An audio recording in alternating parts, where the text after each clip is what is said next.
Чингэлтэй дүүрэг маань орон сууцны хороолол болон гэр хорооллоос бүрдэж идэг. Миний иргэдийн төлөөлөгчдийн хурлын тойрог бол 6-7 дугаар хороо. За яг нэг хэсэг нь орон сууц, нэг хэсэг нь гэр хороол байсан. Тийм учраас анх л одоо Чингэлтэй дүүргийнхаа иргэдийн төлөөлөл болоход яг дүүргийнхаа хэмжээний орон сууцны гэр хорооллын өөр гэсэн онцлогтой, өөр гэсэн тулгымцсан асуудалтай. Тэгээ энэ асуудлууд руу л анх орж ажлынхаа гараа хэлчихсэн.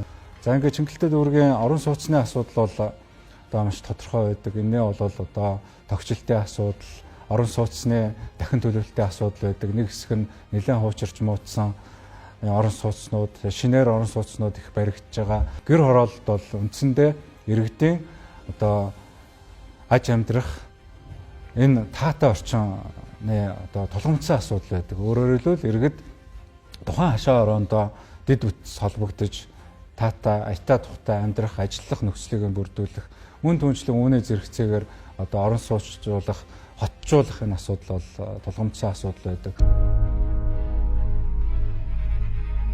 Бидний амьдралд улс орныхоо ирээдүйг шийдэх чухал өмч ирж байна. Өвөг дээдсийн минь амиа чарлалгүй тэмцэн эрх чөлөө. Бүтээн байгуулалт. Хөгжил дэвшил ирээдүйг бүр бидний гарах шийдвэрээс хамаардаг.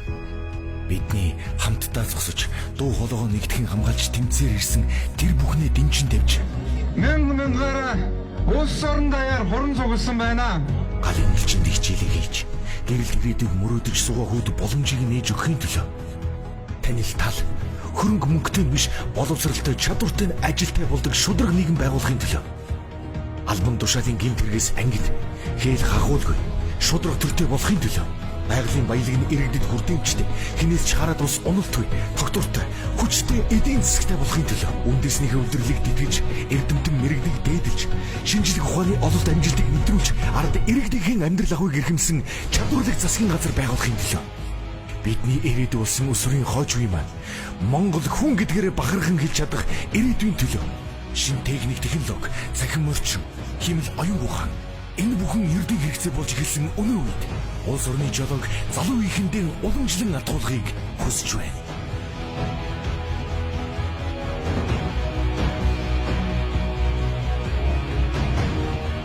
Аюул сайхан миний би та бүхнийхээ дэмжлэгтэйгээр боловсролыг эрхэмсэн хойч үедээ ээлтэй огтөртэй хөгжилтэй нийгмийг байгуулж ард түмэнтэйгээ хамтдаа шудраг ёсны төлөө тууштай дэмжих болно.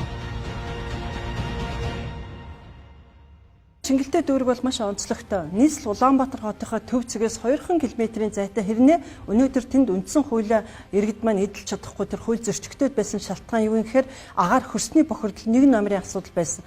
Бага ер нь одоо ч гэсэн. Тэгэхээр гол тавьсан зорилго бол ер нь бол эхлээд энэ гэр хорооллыг одоо дахин төлөвлөх, түрээслээд өмчлөх, энэ орон сууцны хөтөлбөр рүү оруулах, газрын чөлөөлөх, за бололцоотой бидний инженерийн дэд шугам очсон газрууд нь газар чөлөөлж орон сууц барих. Ингэхдээ өнөөгийн иргэдийнхээ орлогод нийцсэн орон сууцыг бий болгохын тулд түрээслээд өмчлөх хэлбэр рүү оруулах нь өөрөө их чухал юм байна гэд энийг хийхдээ эрх зүйн орчинтой цуг шийдэхгүй бол ер нь шийдэл очоод гацчаад исэн нийслэлээр гэр хороолт инженерийн дэд бүтцтэй эрчим хүчний хэмнэлттэй энэ орон сууцуд руу иргэд одоо хөсөлтөө өгөөд орж байгаа тохиолдолд эдгээрийг ипотекийн зээлэнд хамааруулах 60 сая хүртэл төгрөгийг хөнгөлтөөгөөр өгөх гэр хорооллын иргэдийг эхлээд ер нь энэ ипотекийн зээлд хамруулж за урчилгаа төлбөр дээр нь хөнгөлт үзүүлэх энэ татварын шинжилгээний хүрээнд энэ татварын хөнгөлтөнд үзүүлэх гээд хууль эрх зүйн орчин тон санхүүжилттэй энэ асуудлыг шийдэх энэ алхмыг сая бол 4 жилд амжилттай хийсэн.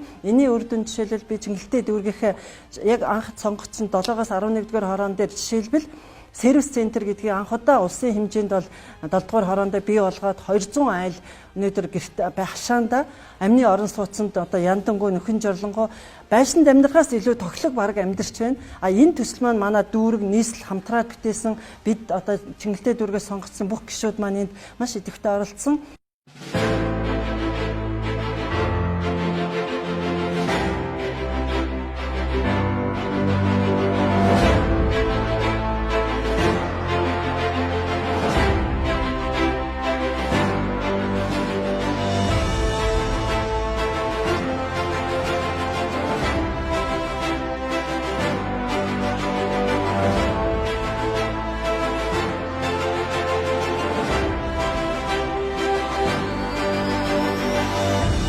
Энэ удаа бол улсын их хурлд өрсөлдөөд сонгогдоод ажиллах ямар хүсэл чин зорилго байна вэ гэхээр зэрэг нийслэлийн энэ Улаанбаатар хотыг энэ тулгамдсан асуудлуудаа одоо бас өөрийнхөө хүчийг сорж энийг шийдэхин төлөө явмаар.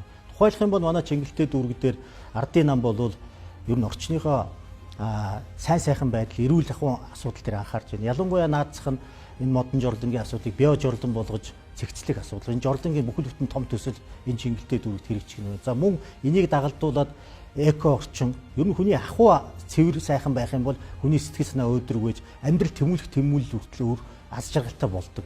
Тэгэхээр ингээд хашаандаа одоо мод тарьсан айлуудыг урамшуулъя, шинэ бодлого энэ дээр хэрэгжүүлэе гэж явж байна. Хөгжлийн бэрхшээлтэй иргэд рүүгээ хандсан юм төв үйлчилгээ ажилуулъя гэж байна. Энэ оюун чимэг гишүүн аюул сайхан гишүүн нарын одоо энэ яриад байгаа тэр сервис центрүүд ер нь бол баг улсын хэмжээнд гол одоо жишээлбэл одоо хөдөө оронд дархан эрдэнэч гэдэг юм уу. Дээр нь бүр нийслэлийн бүх дүүргүүдэд энэ маш үлгэрч байгаа. Ер нь бид Монгол гэрээ хад үзэхгүй ш. Орчин цагийн хотодсон орчинд Монгол гэрээр яаж амьдрах юм? Энэ байшин хэлбэрээр байх юм уу Монгол? Энэний хамгийн гол юм нь энэ дэд үтсийн байгууламж байгаа. Тэгэхээр энэ болгоныг бол дэмжиж багаараа бодлогоор энд оролцох одоо ийм байдлаар бол хүчээ сорж зүтгэлээ зориулъя гэсэн ийм л бодолтой хүчээ нэгтгэж байгаа.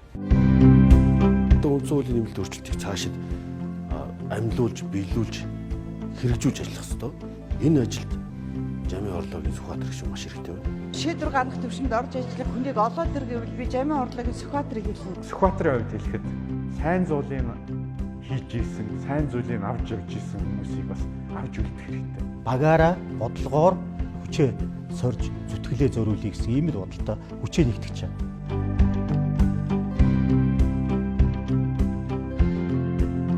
Өнгөрсөн 4 жилд одоо энэ улсын хурд сонгогдсон гишүүд, нийслэлийн төлөөлөгчнөр, дүүргийнхаа төлөөлөгчнөртэйгээ нийлээд бас ихээхэн ажил бүтээсэн байна. За энэ бол үндсэндээ дүүргийн хэмжээнд одоо 6 одоо сургуулийн барилгыг шинээр болоо өргөтгөл хэлбэрээр 6 бага сургуулийн барилгыг 13 одоо цэцэрлэгт хүрээлэн талбайг төгжүүлсэн байна.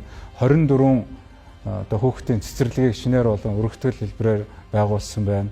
Тэгээд 5 одоо спорт цогцлбор заалыг барьсан байна. 6 эмнэлгийн өрхийн эмнэлгийн байр жишг болгож одоо барьсан байна.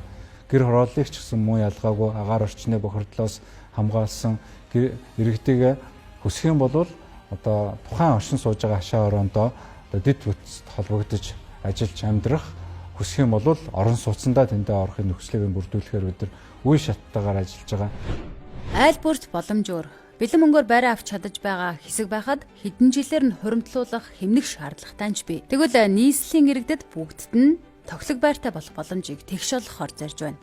Байрны урьдчилгаа мөнгөгүй, бага орлоготой иргэдэд сонголтууд бий болох юм.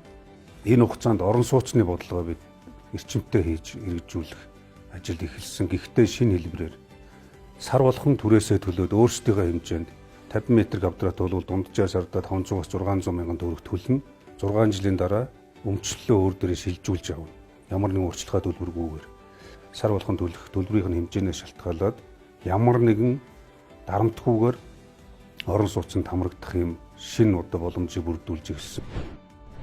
Нийслэлд өнөөдөр борлуулалтгүй болсон бэлэн 4000 орчим байр байна. Тэднээс нийслэл худалдан авч иргэддээ бага хүүтэй ипотекийн зээлээр эсвэл дээрхийн адил орлогод нь тохируулж түрээсээр эзэмшүүлэх гэх мэт сонголтуудыг бий болгохоор ажиллаж байгаа юм. Мөн үүнээс гадна гэр хорооллыг бие даасан болон хэсэгчилсэн инженерийн дэд бүтцэд холбох ажлыг ч орхигдуулахгүй. Энэ мэтчлэн олон сонголтоор эрхчлүүлүүдэд нийслэлд 100 мянган айл байранд орно. Иргэдийнхээ 70-аас дээш хувийг орон сууцаар хангасан хот болно гэж Монгол Ардын нам зорилт тавилаа. Дараа нь энд бас шинэ хороо гэдэг төслийг улсын хэмжээнд анх удаагаас наачлаад эхлүүлсэн. Энэ шинэ хороо төслийн хүрээндэл гэхэд өнөөдөр 300-аад айл бас яндан нөхөн жорлонгоос салаад хүн ер нь өөрийнхөө хашаан тэр сайхан газар дээрээ боломжтой сайхан амьдрах болцоотой юм байна гэдгийг нотлохог бол хийж гисэн. Тэгэхээр одоо жишээлбэл манай мөрийн хөтөлбөр дээр эх жил 200 мянган айлыг энэ инженерийн дэд бүтцэд холбох том зорилт бид тавиа явж байна. Энэ өөрөө ягаад гэвэл сая энэ 4 жил бүрэн болцоотой юм байна гэдгийг харууллаа. Нэг талаасаа тэр газар чөлөөлөөд өндөр байшин барь, нөгөө талаасаа инженерийн том шугам хүрээгүй газруудад нь тэр дэд бүтцтүүд, дэд станцууд, дэд тгүүд бариад явъя гэд энийг шийдсэн. Ингэж шийдэхдээ инженерийн шугам сүлжээ, цэвэр бохор, дулааны асуудлыг ингээд багцаар нь шийдэх асуудлуудыг бид сая бас хийж чадсан. Хүүхэд бүр инээцгээж. Залуус бүхэн хүсэл тэмүүлэлдээ хөтлөгдөн хүн бүр хайр халамжаар бэлхэж. Иргэн бүр нь эх орныхон төлөө хөдөлмөрлөн бидний улс өөдлөн эвжих болно. Хүн бүхэн эрүүл, өрх бүр амгалан. Иргэн бүр нь чинэлэг эх орн эд баялагта эзэн Монгол байхын төлөө хүчээ нэгтгэе. Монгол ардын нам. Өнгөрч байгаа 4 жил үндсэндээ их хөдөлмөр бүтээн байгуулалтын жилүүд болж өнгөрч байгаа бидэд яриад өгнж байгаа тийм ээ. Үүний зэрэгцээгээр бас хамгийн чухал нь одоо энэ хариуцлага, сахилга бат шудраг өсөйг тогтоохын төлөөх ихээхэн зүтгэл тэмцлийн жилүүд болж өнгөрлөө шүү дээ. Үндсэндээ энэ Эрдэнэтийн 49%-ийг одоо төр дэргүүлж авах, Эрдэнэтийн 51%-ийг гадны банкны барьцаанд тавьсан байсан эрсдлийг арилгах, оюутлогын ордыг анх удаага ээж бүрнээр нь дүгнээд шалгаад ингээд улсын хурлаас оюутлогын ордын ашиглалтад Монгол улсын эрх ашиг хангуулах тухай тогтоолыг төрийн эрх барих дээгүүр байгууллага анх удаага баталсан. Үүний зэрэгцээгээр та бид хамтарч ажиллаж байгаад үндсэн хуулийн өөрчлөлтөнд анх удаага маш чухал заалтыг одоо 20 гишүүний гар үсэг цуглуулж байгаад оруулсан. Энэ бол стратегийн ач холбогдолтой орд газрын үр ашигын дийлэнхийг нь ард түмэндээ ногдуулна гэдгийг үндсэн хуульд оруулаад өгсөн байгаа тийм ээ. Тэгээ одоо тэгээ бид ашигт малтмлынхаа тухай хуульд одоо өөрчлөлт оруулж бусдад органик хуулиар энийг улам тодтогч хэрэгжүүлэх төслийг нь бүрдүүлсэн байгаа. Энийн үр дүн юу юм гэхээр нөгөө сургууль цэцэрлэг барих газар тэр мөнгийг иргэнд очдог болсон тий. Авилгалын замаар юм уу эсвэл буруу замаар явдаг мөнгийг ингээд хяналт тавиад нэг урсгал руу нэг грант руу оруулсны үр дүн юу гэхлээр сая бид хүүхдүүд 3-4 ээлжээр хичээлдэг байдлыг халлаа. Хүүхдэд цэцэрлэгт оруулахын тулд өглөө үүрийн 4 цагт очрлож морь уралж байгаа юм шиг онлайны уралдаанд оруулдаг байсныг зогсоож улсын хэмжээнд анх удаага сургууль цэцэрлэгийн хүртээ хэмжээг бол бараг 10 дахин нэмэгдүүлсэн тийм ээ. 49%-ийг буцааж авахд бол үнэхээр одоо аюур сайхан гишүүн нарын одоо оюун чимэг гишүүн нарын энэ гишүүд бол бүгд л одоо маш их зүтгэлтэй оролцсон. Ингээд 100% Эрдэнэ төлөвлөлт маань төрийн өмчт очсон. За энэний үр дүн юу болов? Өнгөрсөн жилийн одоо татвар төлөлтийн байдлаар Эрдэнэ төлөвлөлт маань одоо ингээд нэгдүгээр төвж шүү дээ. 1 их 80 төгрөгийн орчим орлого оруулчлаа. За энэний чи үр дүн юу болж ийнө вөхөр өнөөдөр өнгөрсөн 4 жилийн хугацаанд 234 цэцэрлэг шинээр барьжээ. 160 сургуулийг барьж 49 дотуур барьгээд энэ одоо бий болоод байгаа юмнууд чи юу болж ийнө вөхөр энэ шудраг бус байдлын юмыг алга болгох энэ бүлэглүүд буюу одоо бидний ярьдаг мафицсан энэ бүтцүүд манай хууль сахиулах байгууллага улс төрийн намуудад одоо манан занан гэдэг ингээ ярьж байна шүү дээ. Энэ олон юмнууд чинь эдийн засаг бизнесийн салбарт янз бүрийн байдлаар шургалж одоо нэвтэрч орсон байна. За энийг чинь ингээ зогсоогоод Эрдэнэ төлөвлөлтөөр зөвхөн жишээ татхад энэ Эрдэнэ төлөвлөрийн орлого чинь орж ирсэн өнөөдрийн цалин цавуу тавигдах энэ ковидын үеийн хэцүү үеийн цалин цавуу тавьж байгаа бүх одоо хүүхдийн өнөөдөр таны одоо гэр бүлд авж байгаа хүүхдээ сар болгон нэмэгдээ сая 100 мянган төгрөг авч энэ болгоны чинь энэ одоо орлогыг буцааж авчихсан энэ гişүүд юм аа.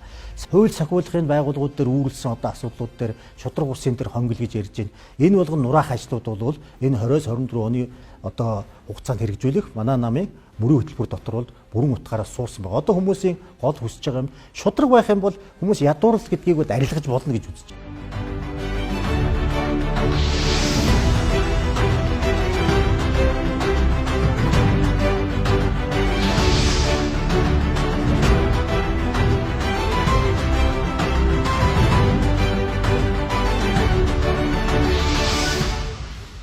Хурц сүхийн баг бол өнөөдрийн эхлүүлж тавьсан бодлогоо дараачийн жилүүдэд хэрэгжүүлэх ийм баг, миний бодлого бид бол хамтдаа хүчээ нэгтгэж ажиллах юм аа л гэж хэлж байна. Төр нийгмийн бүхий л төвшөнд хариуцлага, сахилга бат шудраг өсөйг тогтоохын төлөө иргэдээ орлоготой ажилдаа хаана амьдарч байгаагасаа үл харгалзан эрүүл мэнд боловсролын гүйцэтгийг тийш хүртдэг байхын төлөө хүний эрхийг дээдлсэн, ардчилсан хяналттай цахим засаглалыг бэхжүүлэхийн төлөө хүчээ нэгтгэе.